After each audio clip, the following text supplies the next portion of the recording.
murid-muridku dimanapun kalian berada. Kali ini akan membahas sejarah Orde Baru.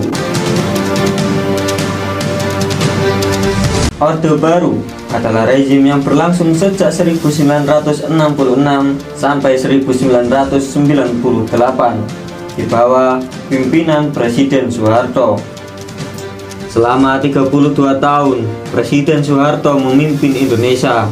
Banyak kebijakan yang diterapkan untuk menstabilkan perkembangan ekonomi, politik, dan sosial di Indonesia. Namun, kebijakan yang diterapkan dalam pemerintahan Orde Baru juga tidak luput dari kelemahan atau kekurangan.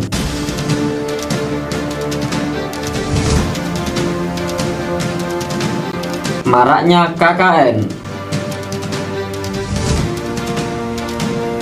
Praktek korupsi, kolusi, dan nepotisme yang disingkat dengan KKN pernah terjadi pada masa pemerintahan Orde Baru. KKN tentunya memberikan dampak negatif bagi Indonesia, khususnya di bidang politik, ekonomi, serta moneter. Praktek KKN dapat dilihat dari tingginya kebocoran dana pembangunan pada 1989 sampai 1993 yang mencapai 30-45%. Selain itu, salah satu tindak penyelewengan kekuasaan pada masa Orde Baru adalah fusi parpol, penggabungan partai politik.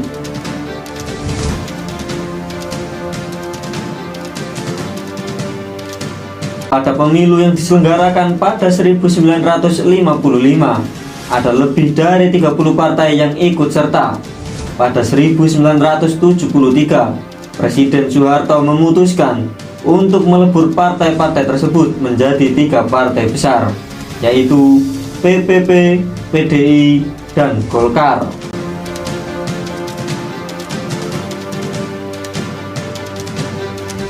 Keberadaan 3 partai ini membuat demokrasi tidak berjalan semestinya, karena tidak boleh ada lagi partai baru yang dibentuk.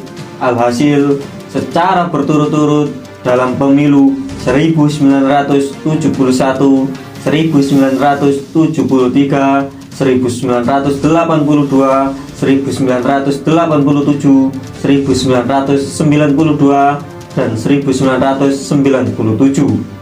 Golkar selalu menang dan Soeharto terus memimpin hingga lebih dari 3 dekade.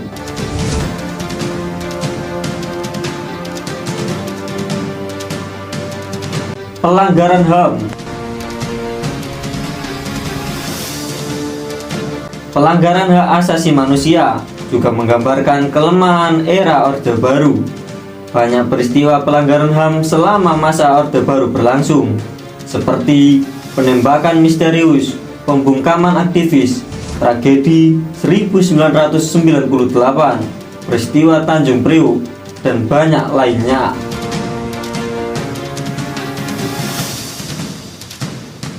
Peristiwa-peristiwa memilukan itu banyak memakan korban jiwa, serta menimbulkan kekhawatiran bagi sebagian besar masyarakat Indonesia.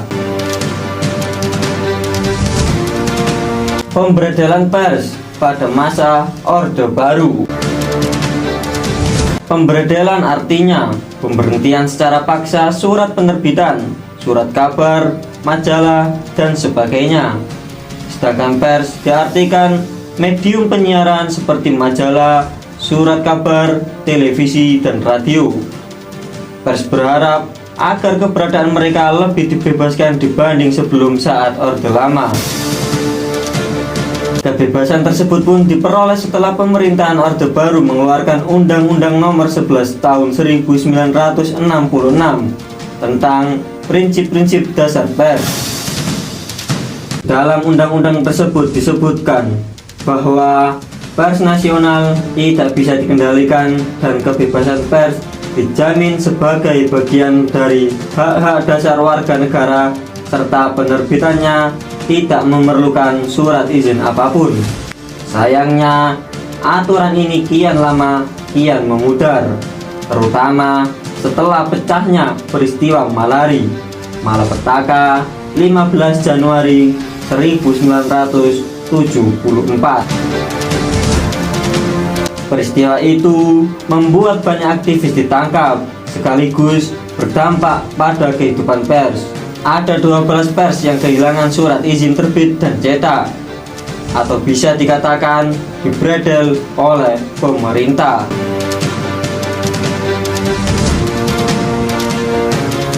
Pemerintahan Orde Baru juga mengeluarkan aturan baru dalam Undang-Undang Nomor 21 Tahun 1982 mengenai pokok-pokok pers.